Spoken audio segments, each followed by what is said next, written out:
جیسے وہ کچھ کہنا چاہ رہی ہوں لیکن زبان سے کچھ نہیں نکل رہا۔ میں وہاں کھڑے رکشے کا انتظار کرتا رہا۔ دھوپ سر پر تھی اور میرے دل میں صرف ایک ہی سوچ تھی کہ کاش میرے پاس اتنے پیسے ہوتے کہ میں ماں کو ہاسپٹل میں رکھ لیتا تاکہ وہ آرام سے رہتی۔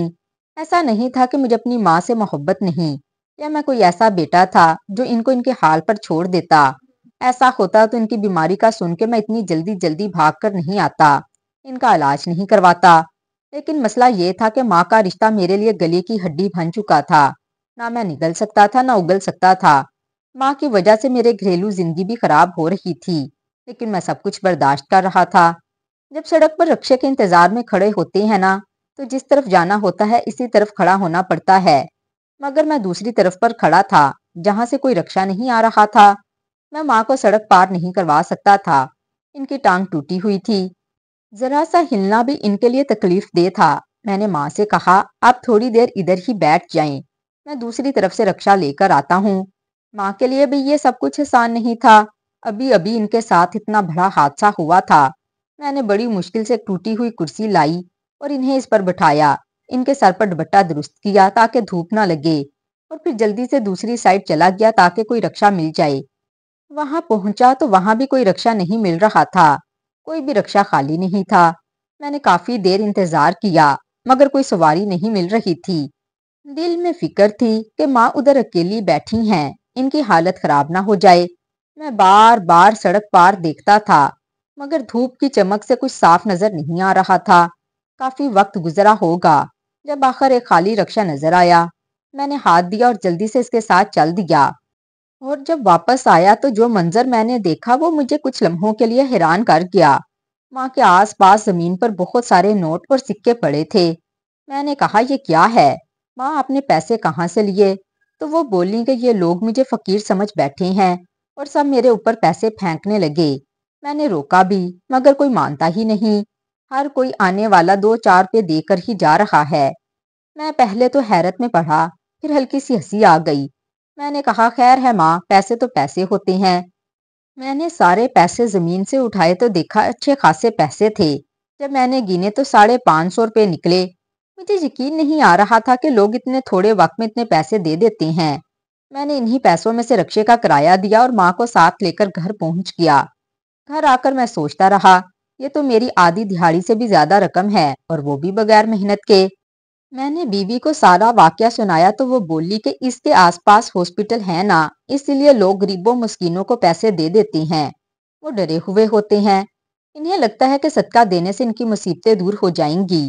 اس نے کہا ہاسپٹل کے باہر اور بسوں کے اڈوں پر فقیر زیادہ بیٹھتے ہیں کیونکہ سفر پر جانے والے اور مریضوں کے ساتھ آنے والے لوگ ہمیشہ ڈرے ہوئے ہوتے ہیں، ایسے لوگ آسانی سے پیسہ دے دیتے ہیں۔ میں نے سوچا بیوی صحیح کہہ رہی ہے، جب انسان کے دل میں ڈر ہوتا ہے تو وہ دینے میں دیر نہیں کرتا، شاید اسی لیے ماں کو اتنے پیسے مل گئے۔ اگلا دن آیا تو میری دہاڑی نہیں لگی۔ میں صبح سے شام تک جگہ جگہ گیا مگر کام نہیں ملا۔ شام کو تھکا ہارا گھر پہنچا تو بیوی نے کہا آج بھی کچھ نہیں ملا؟ میں نے کہا نہیں، آج قسمت ہی خراب رہی۔ بیوی بولی تمہاری ماں کی ٹانگ ٹوٹ گئی، اوپر سے تمہاری دہاڑی بھی نہیں لگ رہی، میں کیا کروں؟ میں نے کہا تمہیں پتا تو ہے جو قسمت میں ہوتا ہے وہی ملتا ہے۔ پھر میں نے کہا دیکھو جس دن ماں کو وہاں بٹھایا تھا اتنے پیسے ملے، ہم دونوں سارا دن کام کرتے ہیں بدن ٹوٹ جاتا ہے، تب جا کر اتنی کمائی نہیں ہوتی، تو یہ لوگ کیسے جلدی جلدی اتنا پیسہ بنا لیتے ہیں صرف بیٹھنے سے؟ بیوی بولی بات تو ٹھیک ہے مگر سب نصیب کا کھیل ہے۔ میں نے کہا کھانے کو کچھ ہے؟ تو وہ بولی کہ نہیں کچھ بھی نہیں بچا، تھوڑی سی دال پڑی تھی وہ پکا کے تمہاری ماں اور بیٹے کو کھلا دی، اب کچھ نہیں بچا۔ اگلے ہفتے بیٹے کی فیس بھی دینی ہے، اگر فیس نہیں دی تو اسکول سے نکال دیں گے، بڑی مشکل سے تو داخلہ ہوا ہے۔ میں خاموش ہو گیا، سوچتا رہا کہ ہر مسئلہ پیسوں کے ساتھ ہی جڑا ہے، جب جیب خالی ہو تو انسان کے رشتے جذبات سب کمزور پڑ جاتے ہیں۔ میں دل ہی دل میں سوچتا رہا کہ اب کیا کروں؟ ڈاکٹر نے کہا تھا کوئی مسئلہ ہوا تو آپ چیک اپ کے لیے لے آنا۔ ماں نے ایسا کچھ بولا تو نہیں کہ ان کو کوئی مسئلہ ہے، مگر میرے دل میں خیال آیا کہ احتیاط بہتر ہے، اسی لیے میں نے بیوی سے کہا کہ میں ماں کو چیک اپ کے لیے ہاسپٹل لے کر جا رہا ہوں۔ بیوی بولی کہ پہلے ہی گھر میں پیسے نہیں، جب وہ خود نہیں کہہ رہی تو انہیں کوئی تکلیف ہے تو تم کیوں لے کر جا رہے ہو؟ میں نے کہا جانے دو، مجھے ایک ضروری کام ہے، اور میں ماں کو لے کر نکل گیا۔ میں نے ماں کو رکشے میں بٹھایا، ان کی ٹانگ پر پٹی لگی ہوئی تھی۔ وہ خاموش تھیں، بس کبھی کبھار میری طرف دیکھ لیتی تھیں، جیسے کچھ کہنا چاہتی ہوں۔ رکشا ہاسپٹل کے دروازے پر رکا تو میں نے پھر وہی جگہ دیکھی جہاں پچھلی بار ماں کو بٹھایا تھا۔ وہی سایہ دار کونا، وہی دیوار، وہی ہاسپٹل کا گیٹ۔ میرے قدم وہیں جا کر رک گئے۔ میں نے ماں سے کہا آپ ادھر بیٹھ جائیں، میں اندر جا کر نمبر لے آتا ہوں۔ ماں بولی کہ مجھے اندر ہاسپٹل میں بٹھا دو، باہر کیوں بٹھا رہے ہو؟ میں نے کہا اندر بہت زیادہ رش ہے، لائنیں لگی ہوئی ہیں، آپ وہاں بیٹھیں گی تو گھٹن ہو جائے گی، یہاں ہوا بھی ہے اور سایہ بھی، آپ کو آرام رہے گا۔ ماں نے ایک لمحہ میری طرف دیکھا جیسے کچھ شک ہو، مگر پھر کچھ بولی نہیں۔ میں نے ان کی کرسی وہیں لگائی، ان کے کندھے پر دوپٹہ درست کیا اور بولا کہ آپ تھوڑا آرام سے بیٹھیں، میں ابھی آتا ہوں۔ میں وہاں سے دور ہٹ کر ایک طرف کھڑا ہو گیا اور چپکے سے ماں کو دیکھنے لگا۔ میرے دل میں تجسس تھا کہ دیکھوں آج کیا ہوتا ہے۔ آج دھوپ بھی نہیں تھی، موسم ٹھنڈا تھا، لیکن لوگوں کی آمد و رفت ہمیشہ کی طرح جاری تھی۔ ہاسپٹل کے گیٹ سے کبھی کوئی مریض نکل رہا تھا تو کبھی کوئی اندر جا رہا تھا۔ کچھ دیر بعد ایک امیر سی عورت آئی، اس کے ہاتھ میں پرس تھا۔ وہ ماں کے پاس سے گزری اور پرس سے کچھ نوٹ نکال کر ماں کے سامنے رکھ دیے۔ ماں نے فوراً ہاتھ روکنے کی کوشش کی اور بولی کہ مجھے پیسے مت دو، مگر عورت سننے والی نہیں تھی، وہ چلی گئی۔ تھوڑی دیر بعد ایک اور شخص آیا، اس نے بھی جیب سے 2 نوٹ نکال کر ماں کے قدموں کے پاس رکھ دیے۔ ماں کے چہرے پر شرمندگی تھی، وہ بولتی جاتی تھی کہ میں مانگنے نہیں بیٹھی، مگر کوئی سنتا ہی نہیں تھا۔ میں ایک طرف کھڑا سب کچھ دیکھ رہا تھا۔ میرے دل میں طرح طرح کے خیالات آ رہے تھے کہ لوگ کتنی جلدی کسی کو فقیر سمجھ لیتے ہیں، کوئی ان کی حالت نہیں دیکھتا، بس پیسے ڈال کر گزر جاتے ہیں۔ 1 ڈیڑھ گھنٹہ اسی طرح گزر گیا، میں مسلسل ماں کو دیکھتا رہا۔ میرے پرانے کزن کی کال آ گئی، وہ میرے بچپن کا دوست بھی تھا، اس کا نمبر میرے پاس تھا، 2 سالوں بعد کال کر رہا تھا۔ میرا فون عام سا بٹن والا تھا، میں نے کال اٹھائی تو وہ خوشی سے چلا اٹھا، انور بھائی کتنے دنوں بعد بات ہو رہی ہے۔ ہم دونوں باتوں میں لگ گئے، اس نے اپنے گاؤں کی خبریں سنائی، اپنے بچوں کے بارے میں بتایا، میں نے بھی اس سے پرانی یادیں تازہ کرنے لگا۔ مجھے اچھا لگ رہا تھا۔ میں نے سڑک کی طرف پیٹ کر لی اور باتوں میں کھو گیا، وقت کا اندازہ ہی نہیں ہوا۔ جب میں نے فون بند کیا تو شاید 1 گھنٹہ گزر چکا تھا۔ میں نے پلٹ کر دیکھا تو دور سے ہی ماں کے پاس زمین پر بہت سارے نوٹ بکھرے ہوئے نظر آئے۔ مجھے لگا شاید میری آنکھیں دھوکہ دے رہی ہیں، مگر جب میں قریب گیا تو بہت سارے نوٹ پڑے ہوئے تھے۔ ماں تھکی ہوئی لگ رہی تھی، چہرے پر شرمندگی بھی تھی اور غصہ بھی۔ میں نے جلدی سے جا کر سارے پیسے سمیٹے۔ جب میں نے گنے تو وہ 1500 روپے نکلے۔ یہ رقم میری پوری دہاڑی سے بھی زیادہ تھی۔ میں خوش ہو گیا، دل میں آیا کہ اتنے پیسے بغیر محنت کے مل رہے ہیں تو کیا برا ہے۔ میں نے ماں سے کہا چلیں، ڈاکٹر کا نمبر نہیں ملا، آج بہت رش تھا۔ ماں بولی اتنی دیر سے میں یہاں بیٹھی ہوں، لوگ مجھے بار بار پیسے دیتے جا رہے ہیں، میں انہیں روکتی ہوں مگر کوئی سنتا نہیں، اور تو اب کہہ رہا ہے کہ ڈاکٹر نہیں ملا۔ میں نے کہا ماں سرکاری ہاسپٹل ہے، ایسا ہی ہوتا ہے، آپ پریشان نہ ہوں۔ ماں خاموش ہو گئیں، وہ بس میری آنکھوں میں دیکھتی رہیں جیسے سب کچھ سمجھ گئی ہوں۔ میں نے ان کے ہاتھ تھامے اور انہیں رکشے میں بٹھا دیا، مگر اس دن میرے دل میں ایک نیا خیال پیدا ہو گیا، وہی خیال جس نے میری زندگی کی سمت بدل دی۔ میں نے سوچا اگر ماں کو وہاں بٹھانے سے اتنے پیسے آ سکتے ہیں تو یہ کیا برا ہے۔ میں نے اگلے دن پھر یہی کیا، ماں کو ساتھ لیا، رکشے میں بٹھایا اور ہاسپٹل کے باہر اسی جگہ پر چھوڑ دیا، خود دور کھڑا ہو کر دیکھتا رہا۔ کچھ ہی دیر میں لوگوں نے آنا جانا شروع کر دیا۔ ایک عورت آئی، اس نے 20 روپے رکھے، ایک آدمی آیا، اس نے 50 روپے رکھے، کوئی 100 کا نوٹ پھینک گیا تو کوئی سکے ڈال گیا۔ شام تک میرے ہاتھوں میں کئی نوٹ جمع ہو چکے تھے، جب گنے تو اتنے پیسے بن گئے جتنے میں دن بھر مزدوری کر کے بھی نہیں کماتا تھا۔ اب میرا یہ معمول بن گیا، روز صبح میں ماں کو لے جاتا، لوگ سمجھتے کہ وہ فقیر ہیں اور پیسے دے جاتے، شام کو آتا، سب سمیٹتا اور گھر لے آتا، بیوی کے ہاتھ میں دیتا تو وہ دن کا سامان خرید لیتی۔ اگلے دن پھر وہی چکر، پیسے آتے رہتے، سامان بھی جمع رہتا اور گھر کے حالات بہتر ہونے لگے۔ بیٹے کی فیس بھی دے دی، گھر میں اچھا کھانا بننے لگا، مگر ماں اب سب کچھ سمجھ چکی تھی۔ ایک دن انہوں نے غصے میں کہا تیری غیرت مر گئی ہے، تیری ماں کی ٹانگ ٹوٹ گئی اور تو اسی پہ کمائی کر رہا ہے، اگر تیرے باپ نے یہ دن دیکھے ہوتے تو وہ جیتے جی مر جاتا۔ میں نے کہا ماں پلستر جب تک لگا ہے، اگر انہی دنوں میں کچھ کمائی ہو جائے تو برا کیا ہے؟ انہی پیسوں سے آپ کی دوائی بھی آتی ہے اور پھل بھی آتا ہے۔ مگر ماں کا چہرہ سرخ ہو گیا۔ وہ بولی اپنی بیمار ماں پر کمائی کر کے تو بغیرت بن گیا ہے۔ میں خاموش رہا۔ میں جانتا تھا کہ ماں نے کچھ نہ کچھ کہنا ہی ہے، ان کی عمر ہو گئی ہے۔ میں نے دل میں سوچا اگر میری محنت سے کچھ نہیں بن رہا تو نصیب نے یہی رستہ دکھایا ہے۔ میں اور میری بیوی بہت زیادہ خوش تھے۔ زندگی میں پہلی بار ایسا وقت آیا تھا کہ گھر کے حالات کچھ بہتر ہونے لگے۔ اب میرے چہرے پر بھی مسکراہٹ رہنے لگی اور میری بیوی بھی ہنستی۔ جب میں شام کو گھر آتا تو وہ کھانا بنا کر میرا انتظار کرتی۔ کہتی تھی کہ اب جا کے تم نے صحیح فائدہ اٹھایا ہے، ورنہ پہلے تو تم بس پریشان ہی رہتے تھے۔ اس کے چہرے پر خوشی دیکھ کر مجھے بھی تسلی ہوتی۔ میں سوچتا تھا کہ آخرکار زندگی نے ہم پر بھی کچھ مہربانی کی۔ بابا تو کب کے اس دنیا سے جا چکے تھے، اب ماں تھی جو بیمار تھیں، مگر اب تو میں نے ان کے سہارے ہی یہ کام شروع کیا۔ ڈاکٹر نے جو تاریخ دی تھی اس دن ان کا پلستر کھل جائے گا، وہ تاریخ بھی گزر گئی۔ میں جانتا تھا کہ اگر پلستر کھل گیا تو سارا سلسلہ ختم ہو جائے گا اور دوبارہ وہ حالت نہیں رہے گی جس سے ہم کمائی کر رہے تھے، مگر میں نے جان بوجھ کر وہ دن گزار دیا۔ مجھے علم تھا کہ اس سے نقصان بھی ہو سکتا ہے، مگر اب جو پیسے آنے لگے تھے وہ میرے لیے سب کچھ بدلنے کے برابر تھا۔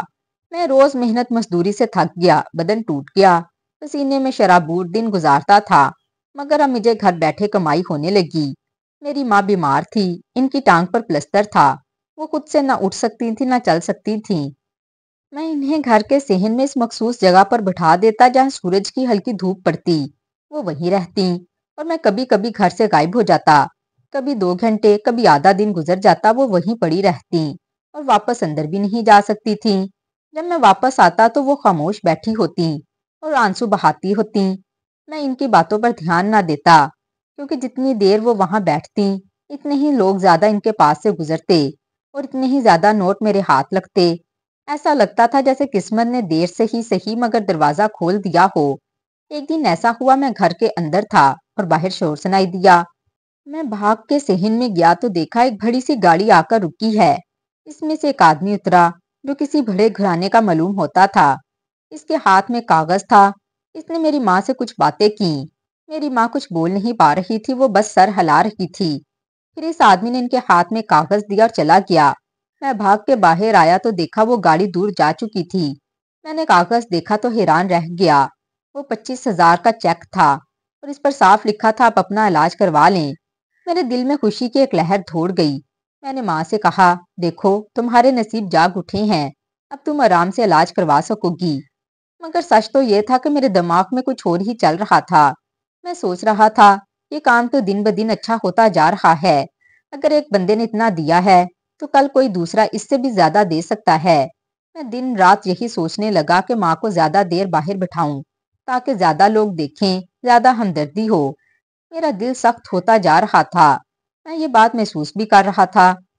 ایک دن میرا ایک رشتہ دار آ گیا، وہ سب کچھ دیکھ چکا تھا، شاید کہیں سے سن بھی لیا تھا کہ میں کیا کر رہا ہوں۔ اس نے آتے ہی مجھ سے کہا انور تجھے پتا ہے تیری ماں نے تجھے کتنی مشکلوں سے پالا ہے، تیرا باپ تو جلدی سے اس دنیا سے چلا گیا، مگر تیری ماں نے دن رات محنت کر کے تجھے بڑا کیا، لوگوں کے گھروں میں برتن دھوئے، جھاڑو لگایا، اور آج تو اپنی ماں کی بیماری پر کمائی کر رہا ہے۔ میں نے چپ رہنے کی بجائے جواب دیا میں جو بھی کر رہا ہوں اپنی ماں کے ساتھ کر رہا ہوں، کسی اور کی ماں کے ساتھ نہیں۔ لوگ تو بوڑھے ماں باپ کو گھر سے نکال دیتے ہیں، میں نے تو ایسا نہیں کیا، میں ان کا خیال رکھ رہا ہوں۔ اگر وہ 4 پیسے کماتی ہیں تو وہ پیسے انہی کے علاج پر لگاتا ہوں، کسی کو میرے معاملے میں بولنے کی ضرورت نہیں۔ میں نے بات ختم کی اور وہ خاموشی سے چلا گیا، مگر جاتے جاتے اس کی آنکھوں میں ایک نفرت تھی، لیکن اس کے باوجود میں نے اپنے کام میں کوئی کمی نہ آنے دی، کیونکہ میرے دل میں انسانیت کی جگہ اب لالچ نے لے لی تھی۔ ایک دن ایسا آیا کہ میں پیسے کی لالچ میں اتنا زیادہ آگے نکل گیا کہ مجھے کچھ سمجھ ہی نہیں آ رہی تھی۔ میری ماں کو صبح سے بخار تھا، ان کا چہرہ جل رہا تھا، وہ بار بار کہہ رہی تھی کہ انور مجھے آج باہر مت لے کر جا، میرا جسم بہت بھاری لگ رہا ہے۔ لیکن میرے دماغ میں بس ایک ہی بات تھی، آج ہفتے کا دن ہے، لوگ زیادہ آئیں گے۔ میں نے ان کی بات نہیں سنی، ان کے کانپتے ہوئے ہاتھ پکڑے اور کہا تھوڑی دیر کے لیے بیٹھنا ہے، بس پھر گھر لے آؤں گا۔ میں نے ان کو زبردستی سہارا دیا اور باہر لے گیا۔ آج موسم بھی کچھ اور تھا۔ آسمان پر بادل چھائے ہوئے تھے، کبھی کبھار ہلکی بوندا باندی ہونے لگتی۔ میں نے ماں کو وہیں بٹھایا جہاں عام دنوں میں بٹھاتا تھا، مگر آج وہاں بارش کی چھینٹیں بھی پڑ رہی تھیں۔ میں نے پیسے گلے نہ ہوں اس لیے ان کے اوپر ایک پرانی سی چھتری لگا دی اور نیچے زمین پر رومال رکھ دیا تاکہ ان کے کپڑے زیادہ گیلے نہ ہوں۔ میں نے ان کے ہاتھ میں وہی کٹورا پکڑا دیا۔ کچھ لوگ گزرے تو انہوں نے ماں کو دیکھا۔ ان کے کپڑے بارش سے بھیگے ہوئے تھے، ان کی سانسیں تیز چل رہی تھیں۔ ایک عورت نے آگے بڑھ کر کہا، اماں آپ اٹھ جائیں، میں آپ کو گاڑی میں بٹھا دیتی ہوں۔ مگر میری ماں نے کمزور آواز میں کہا، نہیں میں کہیں نہیں جاؤں گی، میرا بیٹا بھی آ جائے گا، وہ مجھے خود لے جائے گا۔ اس عورت نے کچھ پیسے ڈالے اور آگے بڑھ گئی۔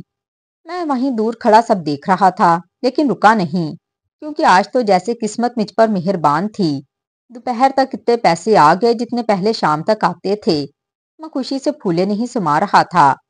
میرے دل میں بس ایک ہی خیال تھا کہ آج تو جیسے سب کچھ واپس مل گیا ہے۔ بار بار میرا فون بج رہا تھا، مگر میں نے دھیان نہیں دیا۔ جب بار بار کال آنے لگی تو میں نے جیب سے فون نکالا تو میری بیوی کا نمبر تھا۔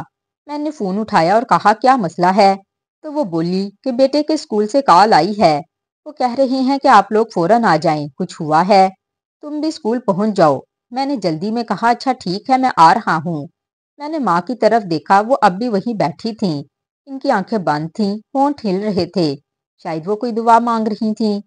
میں نے دل ہی دل میں سوچا کہ تھوڑی دیر کی بات ہے، واپس آ کر لے جاؤں گا۔ میں بھاگتا ہوا اسکول کی طرف نکل گیا۔ راستے بھر میرے دل میں عجیب سا خوف تھا۔ میں سوچ رہا تھا کہ کہیں بیٹے نے کسی لڑکے سے لڑائی تو نہیں کی، کہیں سے چوٹ تو نہیں لگی۔ جیسے جیسے اسکول قریب آ رہا تھا میرے قدموں کی رفتار بڑھتی جا رہی تھی۔ اسکول پہنچا تو ایک دم دل دھک سے رہ گیا۔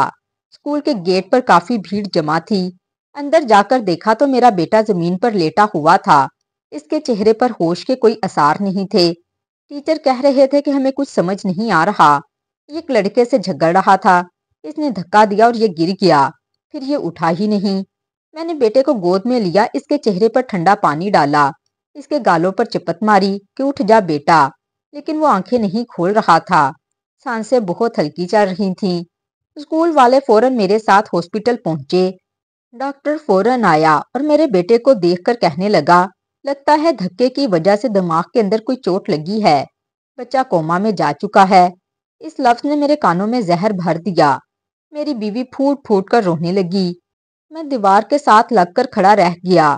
میری آنکھوں کے سامنے سب کچھ دھندلا سا ہونے لگا۔ ڈاکٹر نے کہا، اگر آپ چاہتے ہیں کہ بچے کو زندہ رکھا جائے تو روز کے کم از کم 10,000 روپے جمع کروانے ہوں گے، ورنہ مشینیں بند کرنی پڑیں گی۔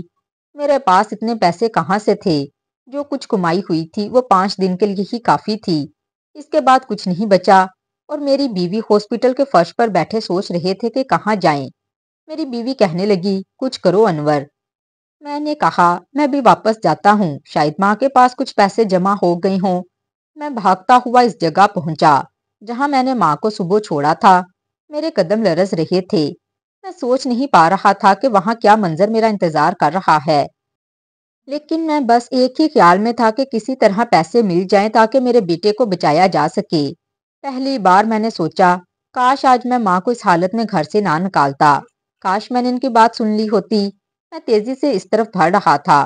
میں جب اس جگہ پہنچا جہاں پر میں اپنی ماں کو بٹھا کر گیا تھا تو میرا دل زور زور سے دھڑکنے لگا، کیونکہ مجھے اپنی ماں کہیں دکھائی نہیں دے رہی تھی۔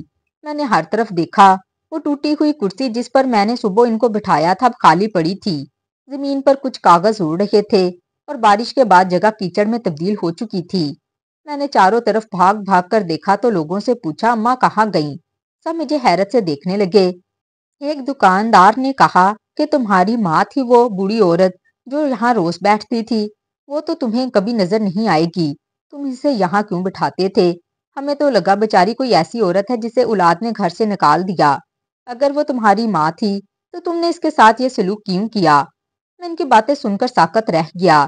دل میں ایک درد کی لہر اٹھی، ایسا لگا جیسے کسی نے میرا سینہ چیر دیا ہو۔ میں نے لوگوں کو کچھ نہیں کہا، بس چپ چاپ وہاں سے پلٹ آیا۔ میں جانتا تھا کہ میں نے گناہ کیا ہے اور اب شاید اس کا بدلہ مل رہا ہے۔ میں نے اپنی ماں کے ساتھ ظلم کیا اور اب وہ کہیں چلی گئی، پتہ نہیں کہاں۔ شاید وہ خود اٹھ کر کہیں چلی گئی یا شاید کسی نے ان کو وہاں سے لے لیا ہو، لیکن میرے دل میں ایک ہی خوف بیٹھ گیا کہ وہ کہیں مجھ سے ہمیشہ کے لیے ناراض ہو کر تو نہیں چلی گئیں۔ میں تیزی سے واپس ہاسپٹل پہنچا۔ وہاں میری بیوی آنسوؤں میں بھیگی بیٹھی تھی۔ میں نے سارا ماجرا بتایا کہ ماں وہاں نہیں ہے۔ وہ حیرت سے میری طرف دیکھنے لگی، پھر بولی جو کمائی کا ذریعہ تھا وہ بھی چلا گیا، اب ہم کیا کریں گے؟ انور تمہیں پتا ہے روزانہ 10,000 روپے کا خرچ ہے، اگر مزدوری بھی مل جائے تو اتنے پیسے نہیں بن سکتے، ہم اپنے بیٹے کو کیسے زندہ رکھیں گے؟ میرے صبر کا پیمانہ ٹوٹ گیا اور میں وہیں فرش پر گر گیا، سجدے میں جا کر رونے لگا، اللہ سے دعائیں مانگنے لگا کہ میرے بیٹے کو بچا لے، کوئی کرم کر دے، کیونکہ ہمیں پتا تھا کہ ہم کچھ نہیں کر سکتے، ہمارے پاس نہ پیسے تھے نہ کسی کا سہارا۔ ڈاکٹر بھی اب ہمیں ترس کھا کر دیکھ رہا تھا۔ اس نے کہا آپ لوگ غریب ہیں، میں سمجھ سکتا ہوں، لیکن اگر آپ اسے سرکاری ہاسپٹل لے جائیں تو وہاں حالت خراب ہو جائے گی، یہاں پر ہم کم سے کم اس کی سانسیں تو چلا سکتے ہیں، آپ کو کچھ نہ کچھ تو کرنا ہی پڑے گا۔ میں خاموشی سے سر جھکائے بیٹھا رہا۔ میری بیوی بار بار بول رہی تھی کہ انور کچھ تو سوچو، لیکن میرے پاس کوئی جواب نہیں تھا، اوپر سے ماں کا کوئی پتہ نہیں تھا۔ میں نے ہر طرف پتہ کیا، کسی نے دیکھا نہیں۔ میں سوچ بھی نہیں سکتا تھا کہ وہ خود جا سکتی ہیں، ان کی حالت ایسی نہیں تھی، پھر یا تو کوئی انہیں لے گیا یا پھر وہ کہیں گر گئیں، پر میں کیا کر سکتا تھا؟ ایک طرف بیٹا موت زندگی کے بیچ لٹکا ہوا تھا اور دوسری طرف ماں غائب تھی۔ وقت اسی طرح گزرنے لگا۔ ہم نے بڑی مشکل سے 10-12 دن کے پیسے جمع کیے، کبھی ادھار لیا تو کبھی گھر کا سامان بیچا، لیکن بیٹے کو ہوش نہیں آیا۔ ڈاکٹر روز کہتا کہ امید رکھو، مگر اب امید بھی کمزور پڑنے لگی۔ 5 دن بعد ڈاکٹر نے کہا اب آگے کے دنوں کا خرچ ادا نہیں ہوا تو مشینیں بند کرنی پڑیں گی۔ ہم رو پڑے۔ میں نے کہا ڈاکٹر صاحب کچھ کر لیجئے۔ اس نے کہا میں ذاتی طور پر 4-5 دن کی مہلت دے سکتا ہوں، اس دوران کا خرچ میں خود اٹھا لوں گا، کیونکہ آپ لوگ سچے ہیں، لیکن اس کے بعد کیا ہوگا میں کچھ نہیں کہہ سکتا۔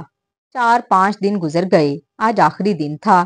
ڈاکٹر نے ہمیں بلایا اور کہا اگر کل تک کے پیسے جمع نہیں ہوئے تو ہم کچھ نہیں کر سکیں گے۔ میں اور میری بیوی ہاسپٹل کے کونے میں بیٹھے تھے، آنکھیں ہماری خشک ہو چکی تھیں، ہم صرف اپنے بیٹے کے چہرے کو دیکھتے رہتے کہ شاید وہ ایک بار آنکھیں کھول لے۔ ایسے میں ایک اچانک آدمی اندر آیا، درمیانی عمر کا، سادہ کپڑوں میں، مگر چہرے پر سکون تھا۔ وہ ہمارے پاس آیا اور آہستہ سے بولا آپ لوگ اس بچے کے والدین ہیں؟ ہم نے سر ہلایا۔ اس نے کہا میں اس کا سارا خرچہ اٹھانے کو تیار ہوں، جب تک یہ بچہ ٹھیک نہیں ہو جاتا تب تک میں اس کے علاج کا سارا خرچ دوں گا۔ ہم دونوں حیران رہ گئے کہ یہ آدمی کون ہے اور کہاں سے آیا ہے۔ ڈاکٹر بھی حیران تھا۔ اس آدمی نے وہیں 1 مہینے کے پیسے جمع کروائے، رسید لی اور چپ چاپ وہاں سے چلا گیا۔ میں اس کے پیچھے گیا مگر وہ گم ہو گیا۔ میں اور میری بیوی ایک دوسرے کو دیکھتے رہ گئے، جیسے ہمیں یقین نہ آ رہا ہو کہ کوئی اس طرح بغیر مطلب کے بھی مدد کر سکتا ہے۔ کچھ دیر بعد میں نے ڈاکٹر سے پوچھا اس آدمی کا پتہ بتائیں۔ اس نے کہا کہ اس نے کوئی تفصیل نہیں دی، بس اتنا کہا اگر بچے کو کچھ چاہیے ہو تو میں خود آ جاؤں گا، پھر وہ چلا گیا۔ ڈاکٹر نے اسی دن ہمیں ایک اور خبر دی کہ آپ کے بیٹے نے ہاتھ ہلایا ہے، اس کے دماغ میں حرکت پیدا ہوئی ہے، ہو سکتا ہے کہ اب وہ آہستہ آہستہ ٹھیک ہو جائے۔ یہ سن کر ہماری آنکھوں میں آنسو آ گئے جو کئی دنوں سے اندر اٹے ہوئے تھے۔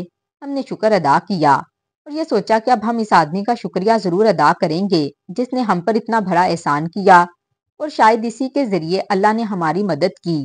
لیکن کسی طرح پتہ حاصل کر کے جب ہم اس کے گھر پہنچے، اس میں بھی ہمیں تھوڑا وقت لگ گیا، راستہ اجنبی تھا اور دل میں ایک عجیب سا بوجھ تھا، قدم اٹھاتے وقت سینہ جیسے دھنک رہا تھا، دل بار بار یہی کہہ رہا تھا کہ کاش میں نے یہ سب نہ کیا ہوتا، کاش میں نے اپنی ماں کو اس حال تک نہ پہنچایا ہوتا، لیکن وقت گزر چکا تھا اور اب پچھتانے سے کچھ نہیں ہو سکتا تھا۔ میں نے بیوی کا ہاتھ مضبوطی سے پکڑا، وہ خاموش تھی، لیکن اس کے چہرے پر خوف اور افسوس دونوں نظر آ رہے تھے۔ آخر کار ہم اس گھر کے دروازے کے سامنے پہنچے۔ وہ بہت بڑا سا مکان تھا، باہر گیٹ پر پہرے دار کھڑے تھے جنہوں نے ہمیں اوپر سے نیچے تک دیکھا جیسے کوئی اجنبی چیز دیکھ رہے ہوں۔ میں نے ان سے کہا ہمیں اندر جانا ہے۔ انہوں نے پوچھا کس سے ملنا ہے؟ میں نے کہا اندر انور کی ماں ہے۔ انہوں نے ایک دوسرے کی طرف دیکھا، پھر ایک نے فون کیا۔ تھوڑی دیر بعد گیٹ کھل گیا، ہم اندر گئے تو وہاں کی ہوا ہی الگ تھی، جیسے ہر چیز سکون سے لبریز ہو۔ میں نے گارڈن کی طرف دیکھا تو میرا دل رک گیا۔ وہاں پر میری ماں بیٹھی تھی، وہی ماں جنہیں میں نے بیمار حالت میں چھوڑا تھا۔ اب وہ صاف ستھری لباس میں تھیں، ان کے بالوں میں تیل لگا ہوا تھا اور چہرے پر عجیب سی روشنی تھی۔ ان کے پاس ایک نوکرانی بیٹھی تھی اور ان کے پاؤں دبا رہی تھی، اور سامنے ایک آدمی بیٹھا تھا جو نہایت سکون سے ان سے بات کر رہا تھا۔ جب میری نظر اس پر پڑی تو میں پہچان گیا کہ یہ وہی آدمی تھا جس نے میری ماں کو 25,000 کا چیک دیا تھا۔ میں اور میری بیوی ایک دوسرے کو دیکھنے لگے، ہمیں سمجھ نہیں آ رہا تھا کہ اب کیا ہو رہا ہے۔ میں آگے بڑھا تو ماں نے ایک لمحے کے لیے میری طرف دیکھا، لیکن فوراً منہ پھیر لیا اور نوکرانی سے کہا کہ اسے اندر لے جاؤ۔ وہ ویل چیئر پر بیٹھی تھی اور آواز میں عجیب سا سکون تھا، جیسے کوئی دکھ اب باقی نہ رہا ہو۔ میں ان کے قریب جانا چاہتا تھا مگر وہ جیسے دیوار بن گئیں۔ میں نے اس آدمی سے کہا، یہ سب کیا ہے؟ کیوں میری ماں یہاں ہے؟ اس نے مسکرا کر کہا، تمہیں یاد ہوگا میں وہی آدمی ہوں جس نے تمہاری ماں کو 25,000 کا چیک دیا تھا۔ اس دن جب تم نے ان کو سڑک کنارے بٹھا کر رکھا تھا، میں نے یہ سوچ کر وہ چیک دیا کہ شاید تم لوگ ان کا علاج کروا لو، لیکن جب مجھے پتا چلا کہ تم اپنی ماں کی بیماری پر کمائی کر رہے ہو تو مجھے بہت دکھ ہوا۔ میں نے سوچا کہ یہ عورت اتنی عظیم ہے، اسے اس حال میں چھوڑ دینا ظلم ہوگا، اسی لیے میں ان کو اپنی ماں بنا کر اپنے ساتھ لے آیا۔ میں اس کی باتیں سن کر حیران تھا، میری زبان لڑکھڑا گئی۔ میں نے کہا، آپ نے ایسا کیوں کیا؟ اس نے کہا، کیونکہ کبھی میری بھی ماں تھی، وہ میرے لیے دعائیں کرتی تھی، اور جب تک وہ زندہ تھی میری زندگی میں سب کچھ ٹھیک چلتا رہا، میرا کاروبار ترقی کر رہا تھا، لیکن جب وہ دنیا سے گئیں سب کچھ بکھر گیا، جیسے ان کے جانے کے ساتھ ہی رحمت بھی چلی گئی۔ تب مجھے احساس ہوا کہ ماں کیا ہوتی ہے، اور میں جانتا ہوں کہ ماں چاہے اپنی ہو یا کسی کی بھی، ماں تو ماں ہی ہوتی ہے۔ اسی لیے میں ان کو اپنے گھر لے آیا۔ ان کے آنے کے بعد میرے گھر میں سکون آ گیا، میرا کاروبار پھر سے سنبھل گیا۔ اب میں ہر روز ان کے قدم چوم چوم کر کام پر جاتا ہوں اور ہر رات ان کے دعاؤں کے سائے میں سوتا ہوں۔ میری آنکھوں میں آنسو آ گئے۔ میں نے کہا، میں ان سے معافی مانگنا چاہتا ہوں، اب میں بدل گیا ہوں، میں ان کے بغیر نہیں رہ سکتا۔ اس نے میری طرف دیکھا، وہ تمہارا چہرہ بھی نہیں دیکھنا چاہتی، میں بھی نہیں چاہتا کہ تم ان کے سامنے جاؤ، کیونکہ وہ اب پرسکون ہیں۔ میں نے کہا، میں بس ایک بار ان کے قدم چھونا چاہتا ہوں، لیکن وہ بولا، تمہیں اجازت نہیں، تم جا سکتے ہو، تمہارا بیٹا مشکل میں تھا، اسی لیے میں نے مدد کی، ورنہ تم سے میرا کوئی رشتہ نہیں۔ میں نے پیچھے مڑ کر دیکھا تو ماں کی آنکھیں نم تھیں، لیکن انہوں نے سر جھکا لیا جیسے وہ خود کو روک رہی ہوں کہ کہیں کمزور نہ پڑ جائیں۔ میرا دل چیخ رہا تھا، میں نے پکارا، ماں، ماں، میں تمہارا بیٹا ہوں، دیکھو تمہارا انور آیا ہے، تم سے معافی مانگنے آیا ہے۔ لیکن انہوں نے ایک لمحے کو بھی میری طرف نہیں دیکھا، وہ خاموش بیٹھی رہیں۔ شاید وہ میرے لیے دعا کر رہی تھیں کیونکہ ان کے ہونٹ ہل رہے تھے، مگر میں جان گیا انہوں نے مجھے معاف نہیں کیا۔ میں اور میری بیوی روتے رہے، ہماری آوازیں اس بڑے گھر کے در و دیوار سے ٹکرا کر واپس آتی رہیں، لیکن کسی نے دروازہ نہیں کھولا۔ آخر کار وہ آدمی آیا اور بولا، تم لوگ جا سکتے ہو، یہ گھر اب ان کا ہے، یہاں ان کی عزت ہے، ان کا سکون ہے، اور میں ان کا بیٹا بن چکا ہوں۔ میں وہاں سے باہر نکلا تو آسمان پر بادل چھائے ہوئے تھے، جیسے قدرت بھی رو رہی ہو۔ پھر جب ہم واپس ہاسپٹل پہنچے تو ڈاکٹر نے کہا کہ آپ کے بیٹے کو ہوش آ گیا ہے، وہ بولنے لگا ہے، لیکن ابھی 15 دن اور رکنا ہوگا، اس کے بعد آپ اسے گھر لے جا سکتے ہیں۔ یہ سن کر میں اور میری بیوی پھر سے ٹوٹ گئے، آنسوؤں میں بھی ایک عجیب سی چبھن تھی۔ ایک طرف خوشی تھی کہ ہمارا بیٹا بچ گیا، اور دوسری طرف غم کہ ماں ہمیشہ کے لیے چلی گئی۔ ہم نے بیٹے کا ہاتھ پکڑا اور وہ مسکرا رہا تھا۔ میں نے دل میں کہا، شاید یہ ماں کی دعا تھی جو ہمارے بیٹے کو واپس لے آئی۔ 15 دن بعد ہم اسے گھر لے آئے، زندگی جیسے دوبارہ شروع ہوئی، مگر اب وہ برکت اور رونق اور سکون کہیں نہیں تھا جو پہلے تھا۔ میں کام پر جاتا تو دماغ بوجھل رہتا، گھر آتا تو ماں کی یاد دل کو کاٹتی۔ رات کو جب خاموشی پھیلتی تو ان کی آواز سنائی دیتی، جیسے وہ کہہ رہی ہوں، انور، تو نے میرے ساتھ اچھا نہیں کیا۔ بیوی کہتی، کیا ہوا؟ میں کہتا، کچھ نہیں۔ آہستہ آہستہ حالات پھر ویسے ہی ہونے لگے جیسے پہلے تھے۔ کمائی رک گئی، وہ فائدے جو ہو رہے تھے ختم ہو گئے۔ میں نے دوبارہ محنت مزدوریاں شروع کر دیں، ہاتھ میں چھالے پڑ گئے، مگر دل کبھی نہ بھرا، کیونکہ اب اس میں ماں کی کمی تھی۔ ہر روز جب مزدوری سے واپس آتا تو دروازے پر رک جاتا، شاید دل کہتا تھا کہ ماں دروازہ کھول دے گی، آواز دے گی، انور آ گیا ہے، آجا کھانا کھا لے، مگر دروازہ خاموش رہتا۔ کبھی کبھی سوچتا اگر وقت واپس آ جائے تو میں ان کے قدموں میں بیٹھ جاؤں، ان سے کہوں کہ ماں مجھ پر غصہ نہ کرو، لیکن وقت کبھی لوٹ کر نہیں آتا۔ انسان اپنی غلطیوں کا بوجھ خود اٹھاتا ہے۔ میری زندگی اسی بوجھ کے ساتھ گزرنے لگی اور میں نے تب سمجھا کہ ماں کی دعا دنیا کی سب سے بڑی دولت ہے۔ جس کے پاس وہ نہیں، اس کے پاس کچھ نہیں۔ آج برسوں گزر گئے، میرا بیٹا بڑا ہو گیا، بیوی کے چہرے پر بڑھاپے کے آثار آ گئے، مگر جب کبھی بارش ہوتی ہے تو دل خود بخود نم ہو جاتا ہے۔